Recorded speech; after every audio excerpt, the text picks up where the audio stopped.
I came to the bank to close my old account, but the banker went pale.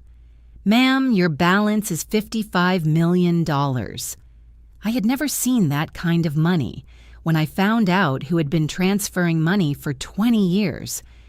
Good day, dear listeners. It's Anna again. I'm glad you're here with me.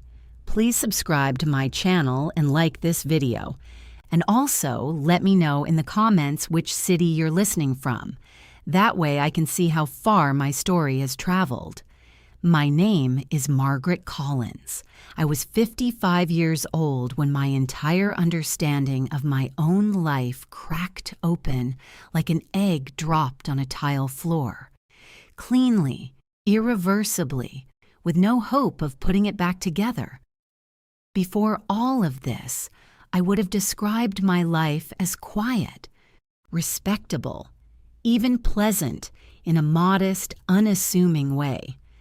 For 23 years, I worked as an administrator at Eastwood Middle School in Charlotte, North Carolina, the kind of woman who kept the supply closets organized and remembered every teacher's birthday. I made sure there were always fresh flowers on the front desk in spring. I was reliable. I was dependable. I was, as my late husband Edward used to say with a gentle kind of teasing affection, the most competent person in any room she chose to enter. Edward. Even now, 18 months after the heart attack that took him from me on a Tuesday morning in March, the name settles in my chest like a stone dropped in still water. We had been married for 26 years. We had built a house together on Wyndham Lane with a deep porch and a yard that flooded every May. We disagreed about kitchen cabinets and agreed on almost everything else. We had been, as far as I knew, happy.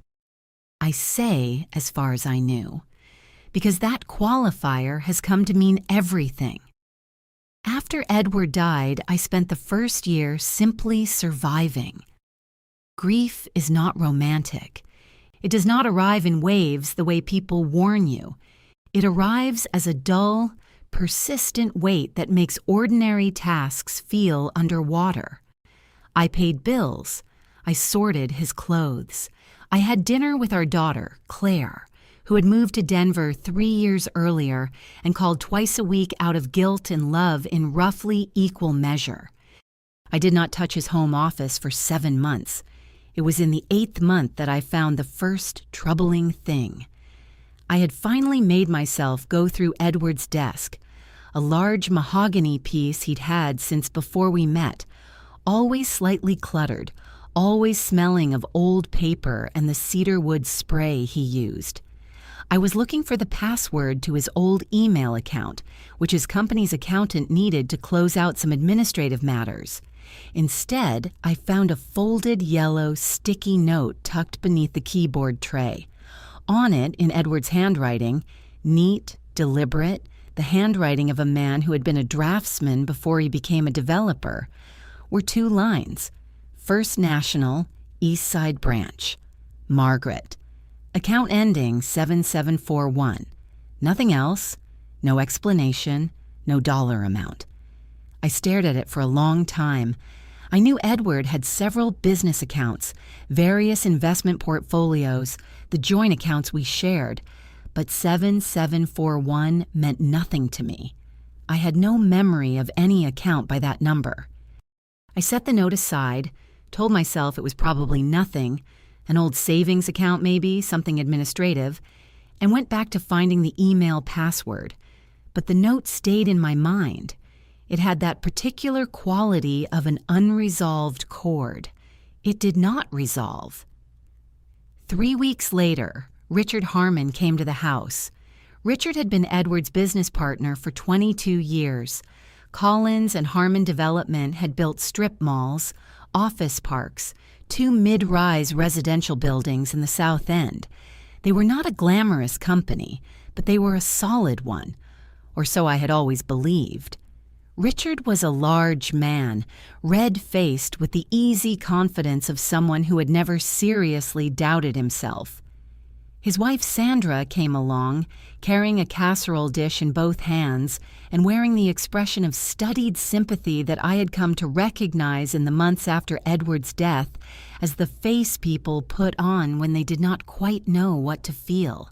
They stayed for 2 hours. Richard talked about the business, about transitions, about some pending contracts that he wanted to reassure me were handled. He used the word handled 4 times. I counted. At the door, just before leaving, he said something I would return to many times afterward. "Maggie, if you ever come across any old paperwork, anything financial, account statements, anything Edward might have kept separately at home, please let me know right away, just to make sure everything's accounted for. You know how Edward was, a bit of a private record keeper." He smiled. It did not reach his eyes. I said, "Of course." I closed the door. I stood in my hallway for a full minute without moving. Why would he say that?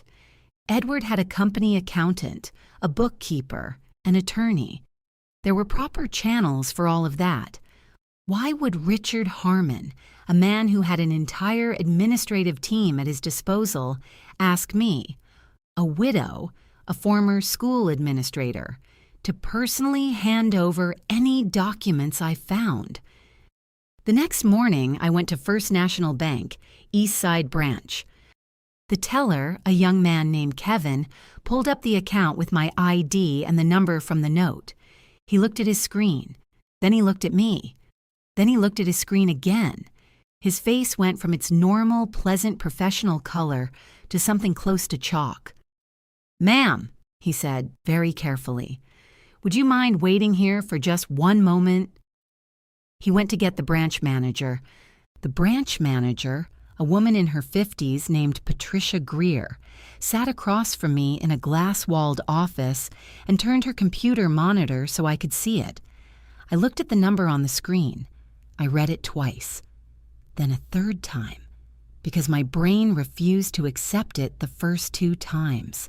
$55,342,618.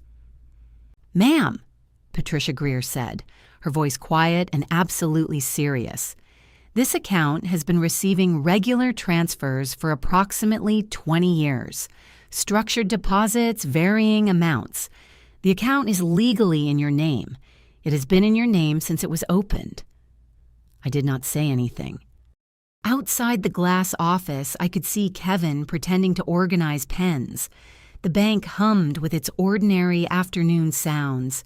20 years, $55 million. My name. What in the name of God had Edward been doing? I drove home from the bank in a state that I can only describe as a kind of waking numbness. My hands were on the steering wheel. I stopped at red lights.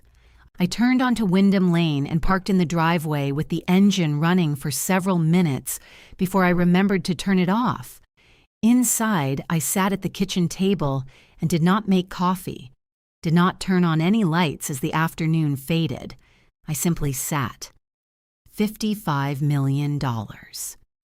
In all our years together, Edward and I had been comfortable, not wealthy, comfortable. We had a mortgage we'd paid off 3 years before he died. We had retirement accounts, reasonable savings, a modest investment portfolio that a financial advisor in Ballantyne managed for us. When Edward died, I inherited everything cleanly: the house, the accounts, the small life insurance policy. The estate had been appraised at roughly $1.4 million total. We were comfortable people, middle-class people who drove sensible cars and took one real vacation per year and felt genuinely grateful for what we had. $1.4 million had been my entire understanding of our financial life. And now there was $55 million more, sitting in an account I had not known existed, in a bank branch across town, growing for 20 years in my name. I got up, went to Edward's office, and opened his desk completely for the first time. Not carefully, the way I had before, but methodically, drawer by drawer, file by file. I was looking for anything, account statements, correspondence, anything with the number 7741 or the words First National or amounts that did not belong. What I found took 3 hours and made my hands shake steadily throughout. In the bottom left drawer behind a hanging file folder labeled Vehicle Maintenance, which I had naturally never opened because who goes looking for secrets in the Vehicle Maintenance folder, was a brown envelope sealed with a strip of tape that had gone slightly yellow with age. My name was written on the front, not Maggie the way Edward always called me, Margaret, formal, deliberate. The way you write something meant to be found after a long time. Inside was a 4-page letter in Edward's handwriting, dated March of the previous year, 2 weeks before he died. I sat down on the floor of the office to read it. I will not reproduce every word here. Some of it was private in ways that still belong only to us. But the substance of it, the thing that changed everything, was this. Richard Harmon had been defrauding Collins and Harmon Development for years, not dramatically, not all at once, but persistently and skillfully. Inflated contractor invoices, ghost subcontractors, funds diverted through a shell company in Delaware. Edward had discovered it 6 years ago. He had spent the following 2 years quietly gathering evidence, and then he had faced a choice. He could go to law enforcement immediately, but Richard had powerful connections, excellent lawyers, and enough plausible deniability to drag a prosecution out for years. Or Edward could protect what he could protect first. He had been moving money into my account, an account Richard did not know existed because Edward had opened it years before he and Richard became partners, for 20 years total. Some of it was legitimate profits that Edward had simply chosen to shelter there, away from the company's joint finances. Some of it, in the last 6 years, was money Edward had very carefully extracted before Richard could access it. The letter included a list of dates, amounts, and the method Edward had used. It was meticulous. It was the record-keeping of a man who had known that one day someone would need to follow it. The letter ended. By the time you read this, I may not be here to explain. Do not tell Richard. Do not let him near this. Find Thomas Webb. His card is in the top right drawer, and tell him I said the Wyndham file. He will know what to do. I am sorry I did not tell you sooner. I was afraid of frightening you. I was afraid of many things, but I was never afraid of trusting you. Take care of yourself, Margaret. You are always the most competent person in any room. I found Thomas Webb's card exactly where Edward said it would be. I sat on the floor of that office for a long time, holding the letter, holding the card, feeling the particular vertigo of understanding that the man you loved had carried a very large secret weight for 6 years and chosen to carry it alone to protect you. And then, and I want to be honest about this because it matters, underneath the grief and the shock and the love, something else began to move in me, something cooler, something that felt like clarity. Richard Harmon had stolen from our company for years. He had stolen from Edward. He had possibly contributed through the stress of it all to the conditions that put my husband in the ground at 61.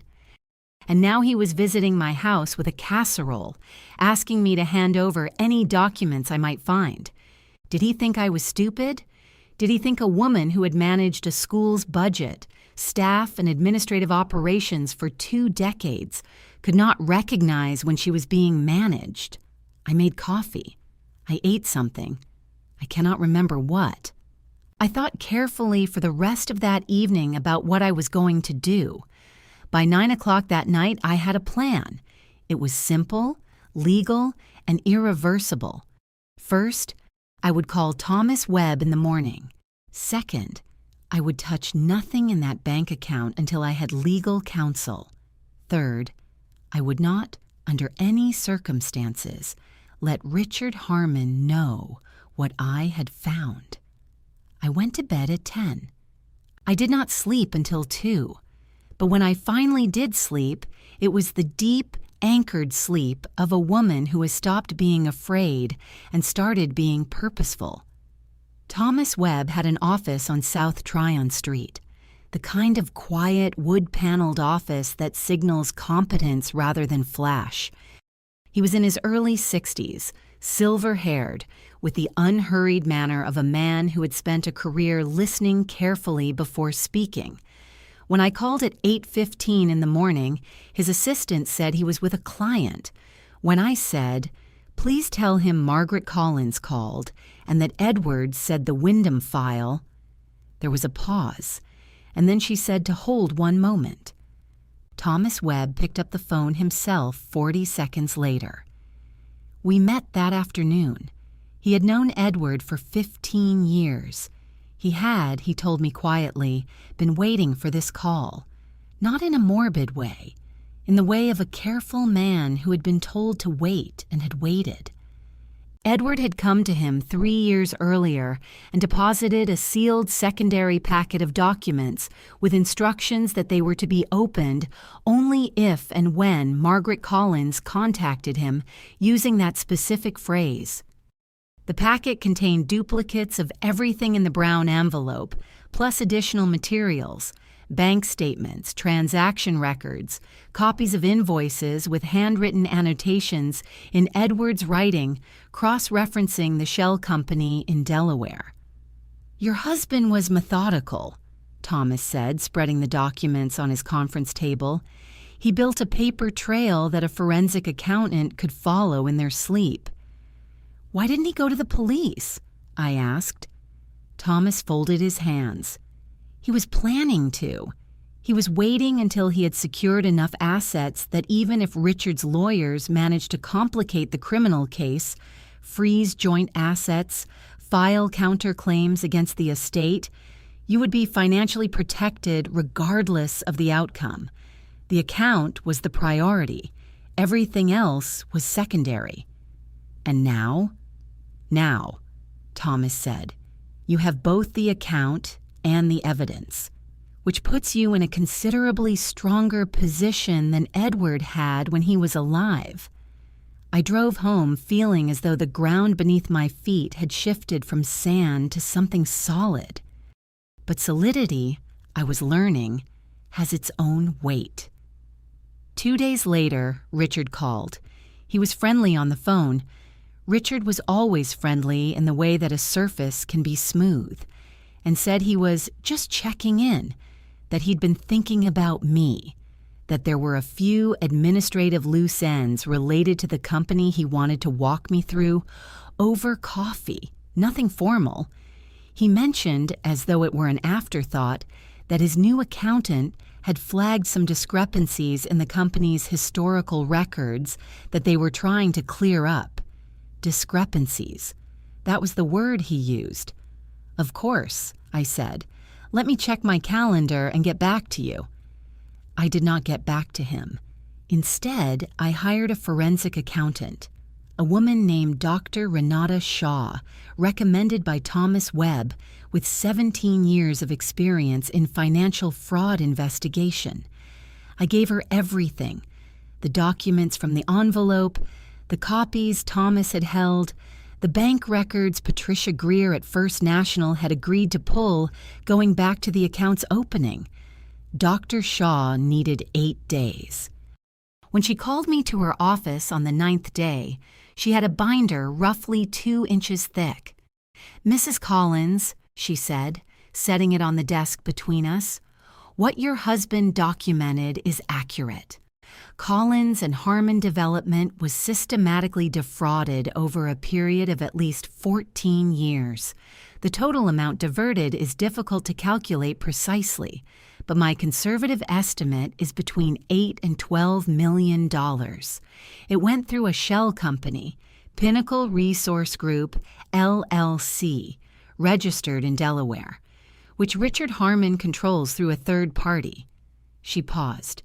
He was careful, but your husband was more careful. I opened the binder. The first page was a timeline, clean, dated, annotated.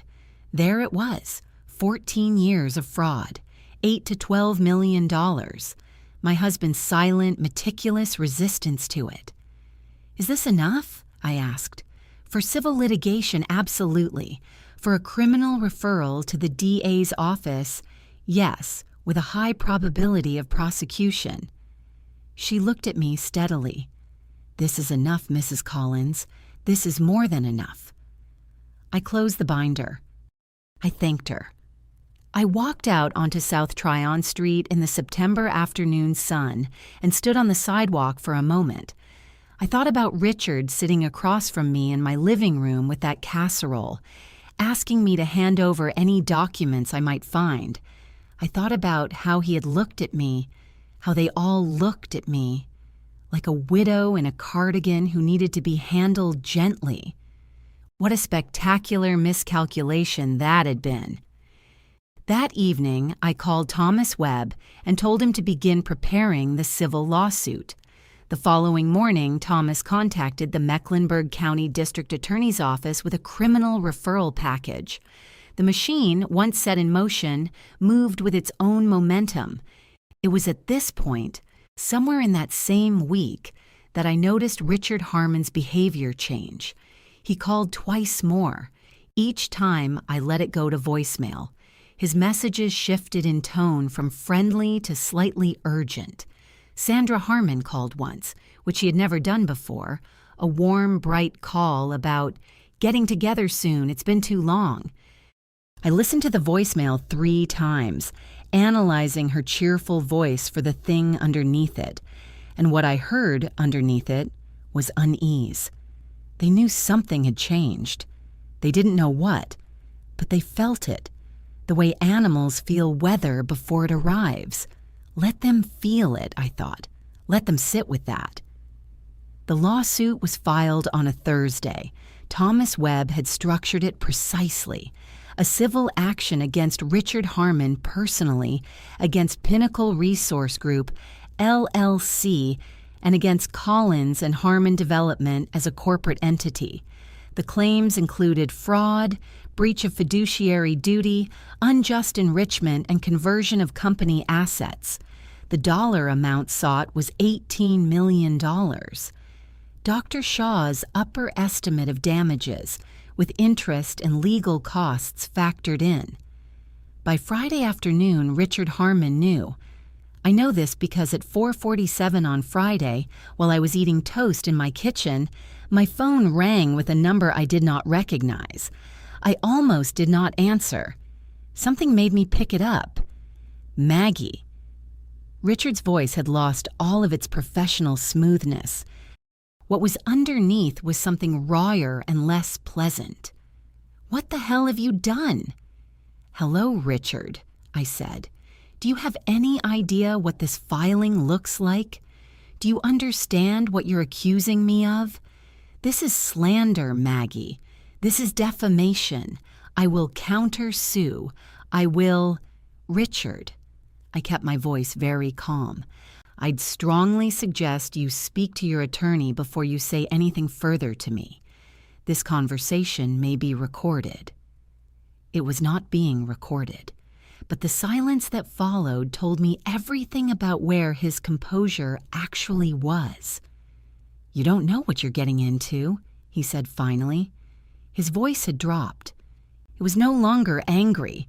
It was something colder, and that colder thing made the back of my neck prickle. Edward was a difficult man. He had a way of seeing things, distorting things. Whatever he left you, whatever he told you, you're only hearing one side. "Good night, Richard," I said, and ended the call. I set the phone down. My hands were not shaking, which surprised me. I had expected them to shake.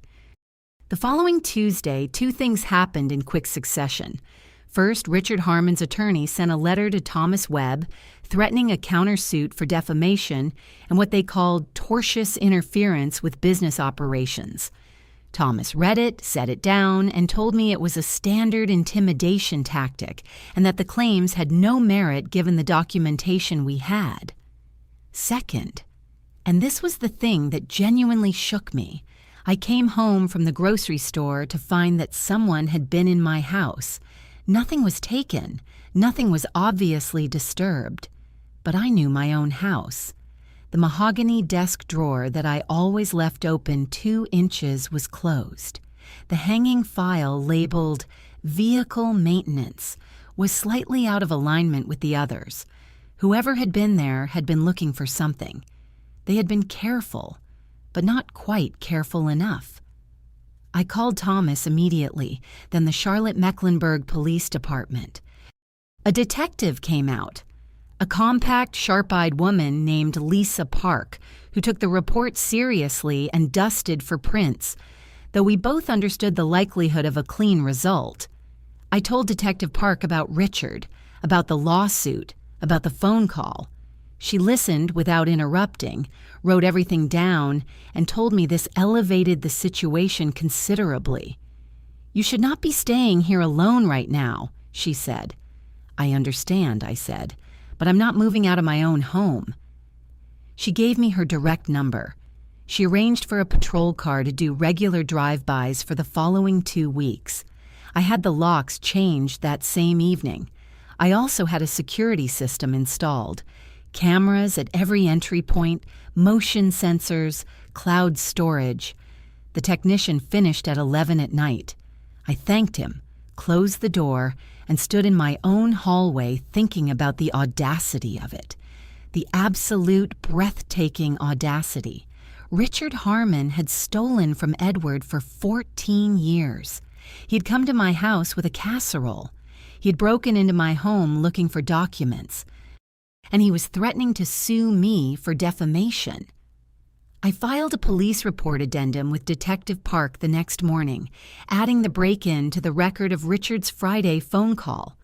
Thomas Webb sent a legal notice to Richard's attorney informing them that any further contact with my person, property, or household would be treated as harassment and intimidation of a plaintiff in active litigation. There was quiet after that, the deliberate, strategic quiet of people recalculating.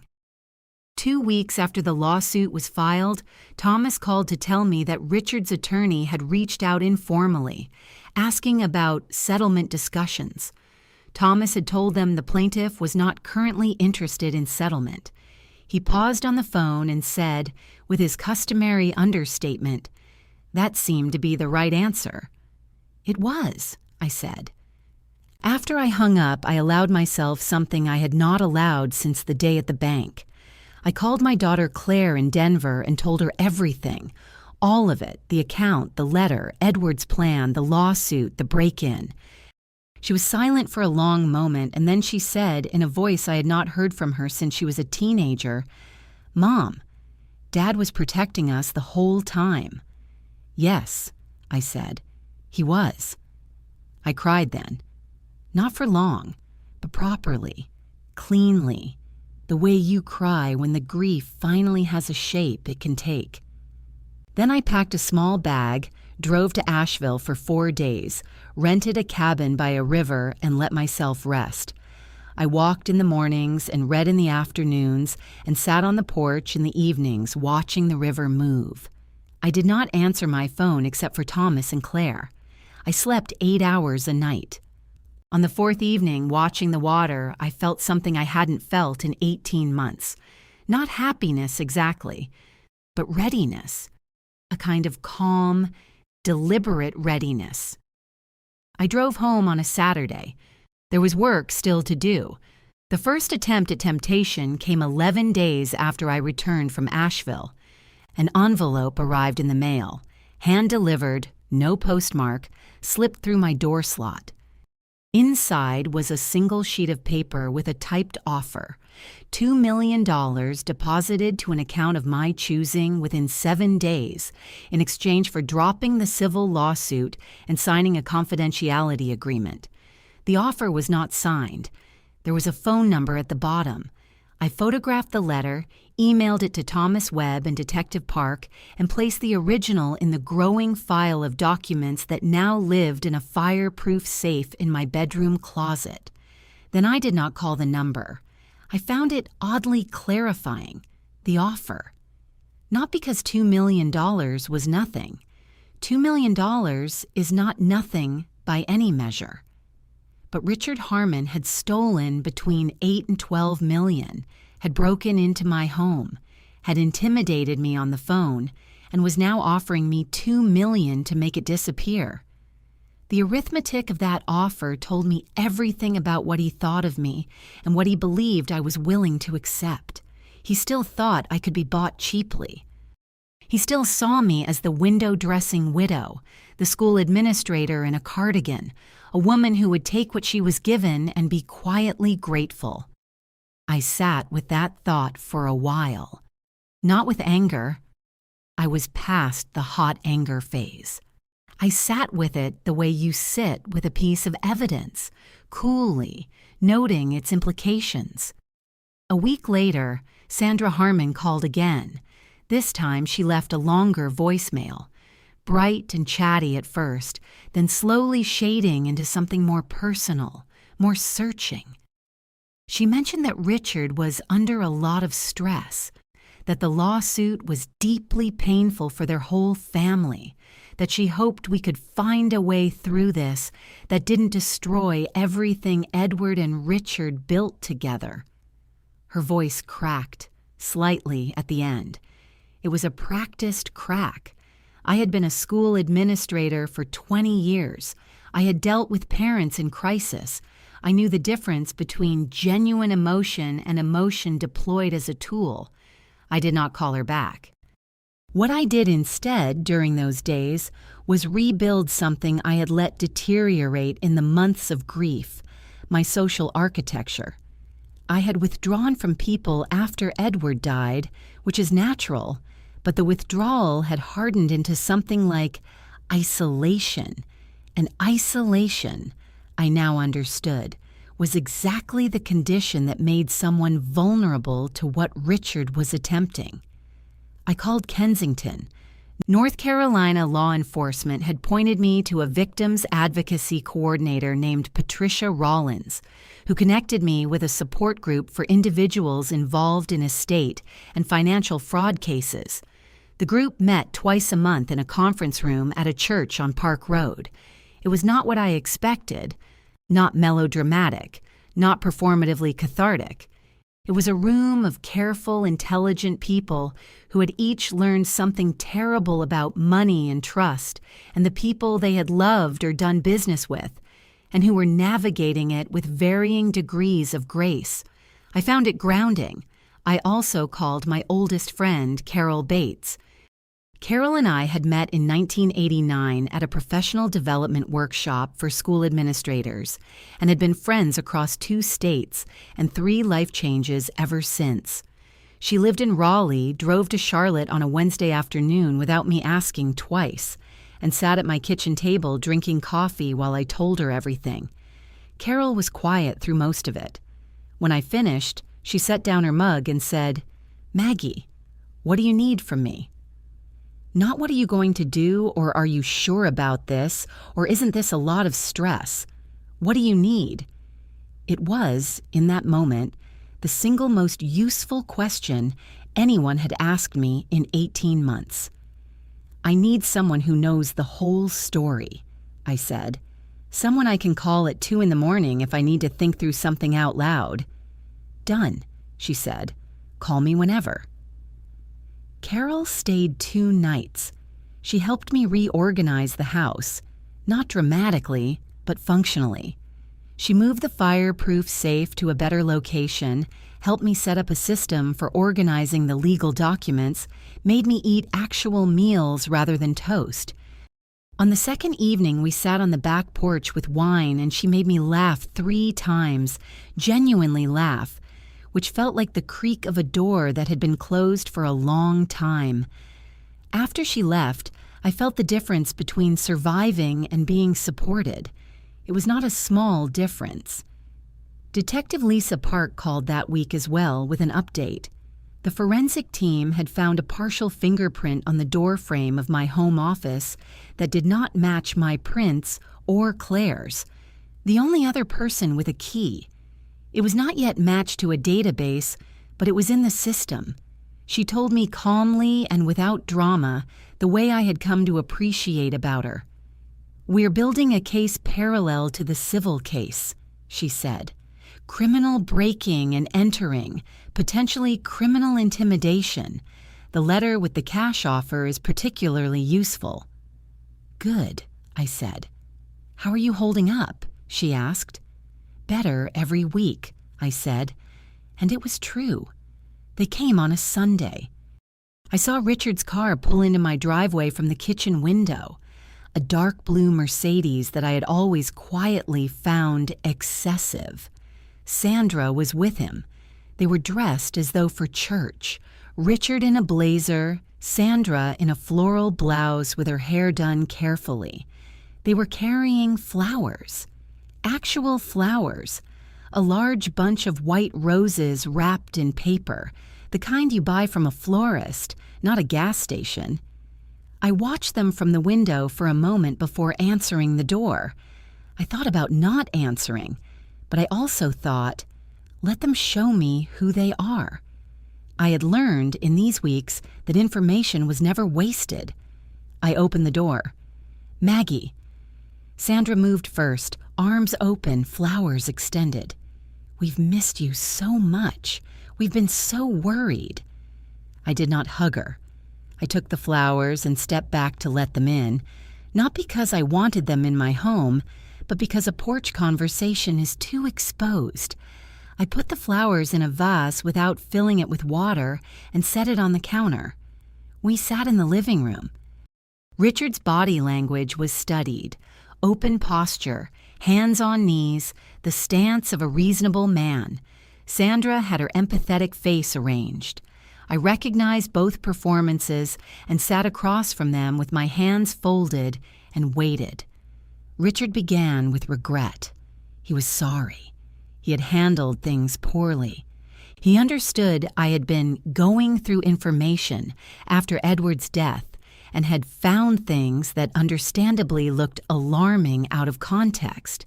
He spoke about Edward with great warmth, the camaraderie of years, the friendship, what they'd built together.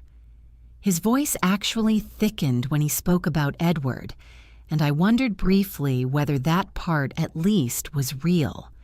Perhaps it was. It did not change anything. Then Sandra leaned forward. "Maggie, you've always been a sensible woman, practical. You know that litigation like this, it destroys everything. It destroys the company. It destroys the people in it. It ends up in the papers. Do you really want your family's name dragged through that? Edward wouldn't have wanted that. Edward always said you were the steady one, the one who kept things." "Sandra," I said. She stopped. "I'm going to stop you there," I said. I kept my voice pleasant and even. "What you're describing, what you're both describing, is asking me to protect Richard's interests by abandoning my own, and you're doing it by invoking Edward's name and telling me what Edward would have wanted." I paused. "That is a manipulation, a fairly transparent one, but a manipulation nonetheless." Richard's jaw tightened. "It's not," Sandra started.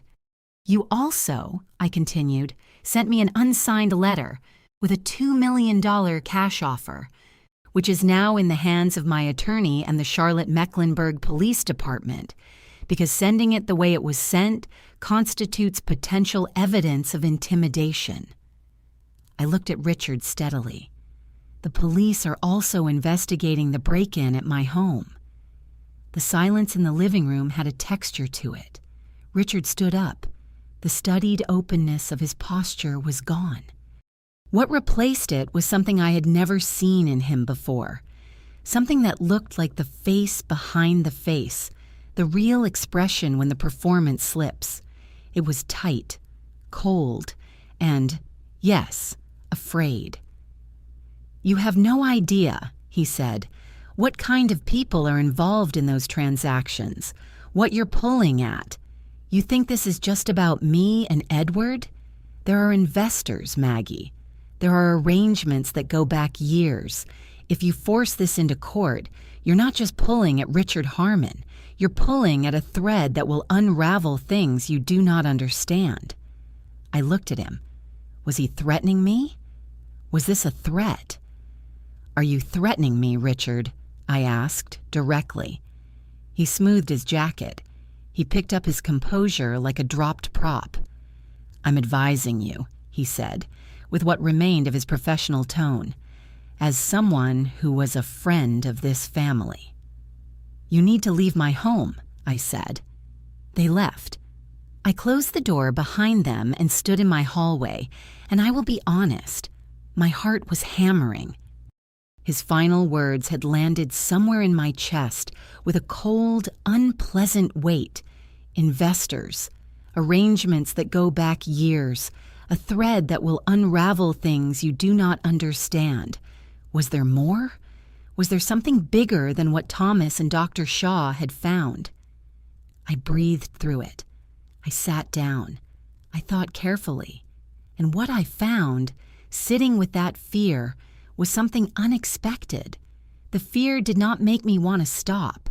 It made me want to understand more completely what I was dealing with, and to make certain that the people I had brought into this with me were equally prepared. I called Thomas Webb at home. I told him about the visit, word for word, including Richard's comment about investors and arrangements. Thomas was quiet for a moment, then, "That may be more significant than he intended it to be. I'm going to refer this to the DA's office and suggest they consider a broader scope to their investigation." "Do it," I said. I called Detective Park next, then I called Carol. By the time I got into bed that night, I had turned the fear into fuel. That, I was learning, was what you did with it. The deposition was scheduled for a Thursday in November, 4 months after the lawsuit was filed. By that point, Thomas Webb and the DA's office had, between them, expanded the financial investigation considerably. Richard's comment about investors and arrangements that go back years had not been an empty threat. It had, inadvertently, been a map. The DA's forensic team found that Pinnacle Resource Group, LLCs, was itself nested inside a larger structure involving 2 other shell entities and a real estate holding company in Georgia. 2 additional investors had received fraudulent returns paid from Collins and Harmon's operating funds, essentially a small Ponzi structure wrapped around the original company fraud. Richard Harmon was not just a fraudster. He was a fraudster who had gotten larger and more elaborate over time, using the legitimate reputation of Collins and Harmon as cover. Edward, I realized, may have known more than even his letter revealed, or perhaps he had known and protected me from the full scope of it deliberately. Either way, what had started as my civil lawsuit had now grown into a full federal fraud investigation, coordinated between the DA's office and the FBI's Financial Crimes Unit. I was not the lead complainant in the federal matter. I was a cooperating witness. But my evidence, Edward's documents, the bank records, Dr. Shaw's analysis, had been the opening thread. Richard pulled that thread himself when he warned me not to. The deposition took place in a conference room in Thomas Webb's building. Thomas, Dr. Shaw, and I arrived early. Richard came with 2 attorneys, not 1, 2, and a woman I did not recognize who sat in the corner taking notes. Sandra was not present. Richard looked, for the first time in my experience of him, genuinely diminished. He was wearing a suit, but he had lost weight, and the suit did not fit him as it should. His face was gray-tinged and careful. I was deposed first, which meant I answered their attorney's questions while Richard sat and listened. I had prepared extensively with Thomas. I answered every question precisely, without embellishment, without emotion, date, amount, document reference. I had spent 20 years managing institutional records.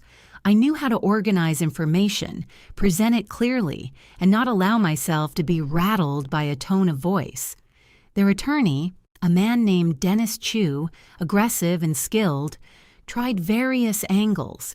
He suggested that Edward's letter was self-serving. He suggested that Dr. Shaw's methodology was flawed. He suggested that I had a financial motive to mischaracterize the transactions.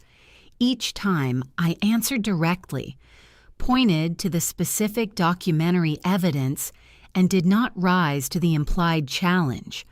Thomas had told me, "Facts don't argue. They exist. Let the documents do the talking." Then it was Richard's turn. He started competently enough, walking through his prepared narrative, that the transactions were legitimate business expenses, that the shell companies were standard tax structuring, that Edward had been aware of and had approved everything. His attorneys had clearly coached him carefully.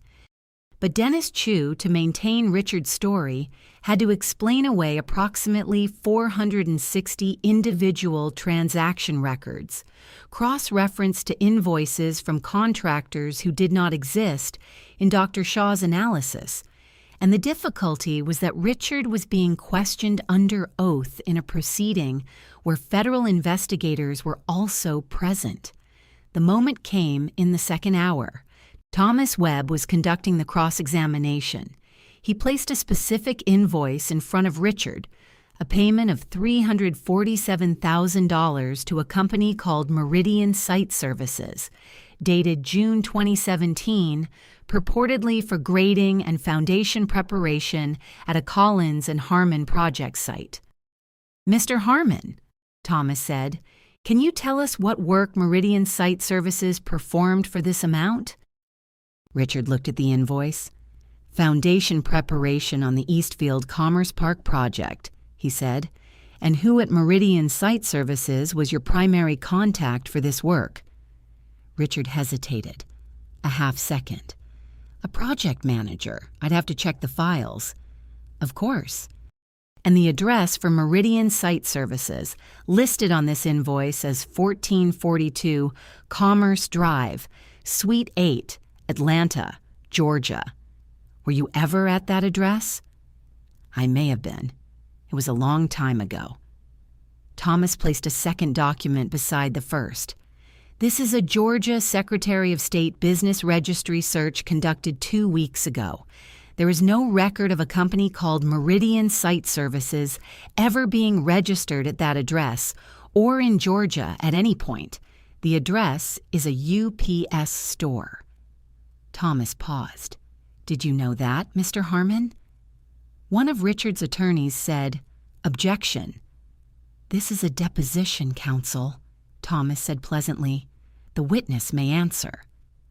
Richard looked at the document. He looked at his attorney. He looked at the document again. I didn't manage the vendor registry directly," he said. "That was the project manager's." "Which project manager? You just told us you'd have to check the files for the name of your contact at Meridian Site Services." The confusion on Richard's face was not the confusion of an innocent man caught in a clerical error. It was the confusion of a man watching a story he had rehearsed collide with facts he could not reshape. His neck had flushed red above his shirt collar. I sat across the conference table and watched it happen with a feeling I can only describe as geological. The slow, inevitable movement of enormous weight. He attempted to recover. He said the project manager was an independent contractor, that the coordination had been delegated, that he couldn't be expected to verify every vendor personally. Thomas produced 3 more invoices, 3 more non-existent companies. By the 4th, Richard's second attorney put his hand on Richard's arm and whispered something, and Richard went quiet. It was over by 2:15 in the afternoon. I walked out of Thomas Webb's building into the November sunlight and stood on the sidewalk on South Tryon Street for the second time since this had begun. But this time, what I felt was different from what I had felt leaving Dr. Shaw's office, different from what I had felt in the bank with Patricia Greer. This time, it felt like resolution. Edward, I thought, looking up at the cold, clear sky. I found it. I followed it. We're almost through. The federal indictment came down in February. Richard Harmon was charged with wire fraud, mail fraud, and conspiracy to commit securities fraud. The indictment named Pinnacle Resource Group, LLC, its successor entities, and the 2 Georgia-based shell companies. His co-conspirator, the independent contractor he had tried to reference in the deposition, was a man named Dale Futch, who had been operating as a ghost vendor coordinator for Richard for 11 years, and who, when approached by federal investigators, cooperated within 48 hours in exchange for a reduced plea. Sandra Harmon was not indicted, but the financial investigation revealed that the Harmons' personal assets, the house in Myers Park, the lake house in Cornelius, a condo in Fort Lauderdale, had been purchased with funds that could be traced, at least in part, to the fraudulent proceeds. Those assets were subject to civil forfeiture proceedings. The civil trial came first, scheduled for April. It lasted 9 days. Richard's defense team had changed lawyers twice since the deposition.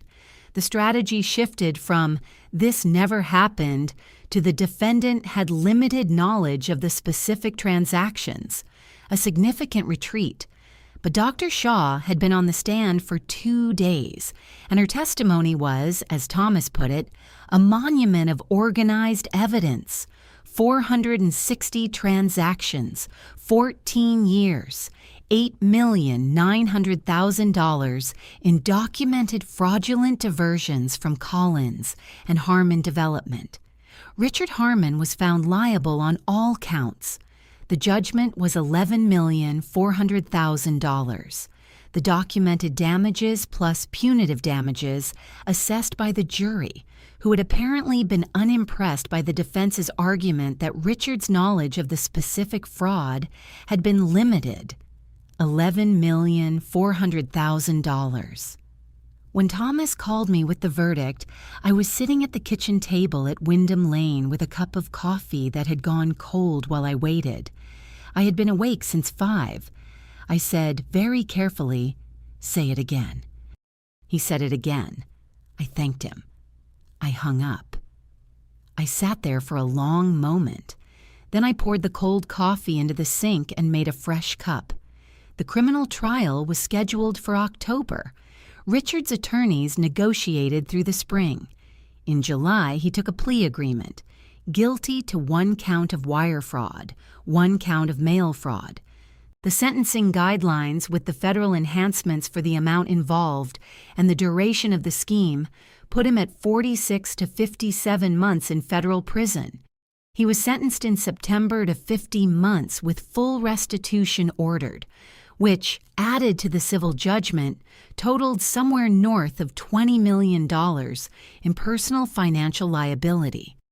The day of sentencing, I was in the courtroom.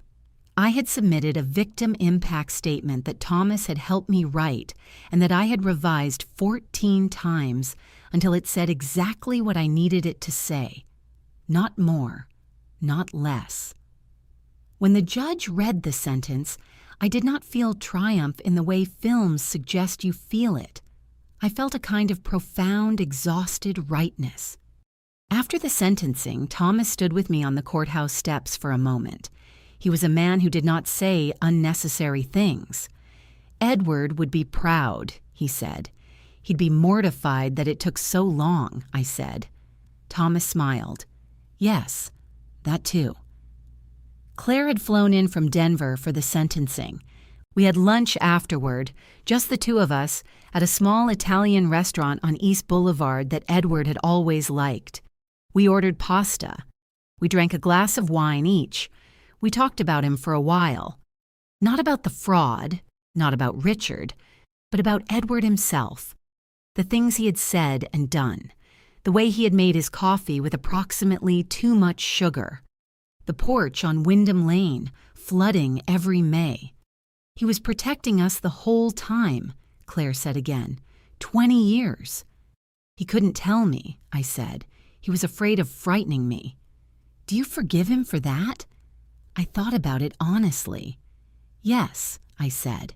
He was wrong not to tell me, but I understand why he wasn't. And yes. She reached across the table and put her hand over mine. The account at First National remained in my name. The civil judgment would be collected against Richard's remaining assets through a court-appointed receiver, a process that Thomas told me would take time but would likely recover a substantial portion given what had been identified. In the interim, the account itself, Edward's 20 years of careful shelter, was mine cleanly and completely. I worked with Thomas and a financial advisor over the following months to understand it fully, to structure it properly, to pay every applicable tax and comply with every legal requirement. I sold nothing. I made no dramatic gestures. I simply finally understood what I had. Life after, I discovered, is not a single thing. It is a series of ordinary days that accumulate into something changed. I stayed on Wyndham Lane. I had the porch rebuilt, extended it, added a swing, planted climbing roses along the new railing. It became my favorite place to sit in the evenings. I left Eastwood Middle School after completing the year. I established the Edward Collins Foundation, a small nonprofit focused on financial literacy in Title I schools in Charlotte. By the third year, we were in 11 schools. I traveled. Claire came more often. We planted things in the garden that would take years to mature. I could think in terms of years again. As for Richard and Sandra Harmon, Richard began serving his 50-month sentence at a federal correctional institution in Butner. Every property was seized. His net worth became practically nothing. The company was dissolved. Sandra moved to a modest apartment in Gastonia. What I felt without ambivalence was this. I woke up every morning in my own house, in a life that was mine completely, and I was not afraid. The roses bloomed the following June, deep antique pink, nearly red in certain light. Claire wrote, "Dad would have loved those. He would have. He absolutely would have.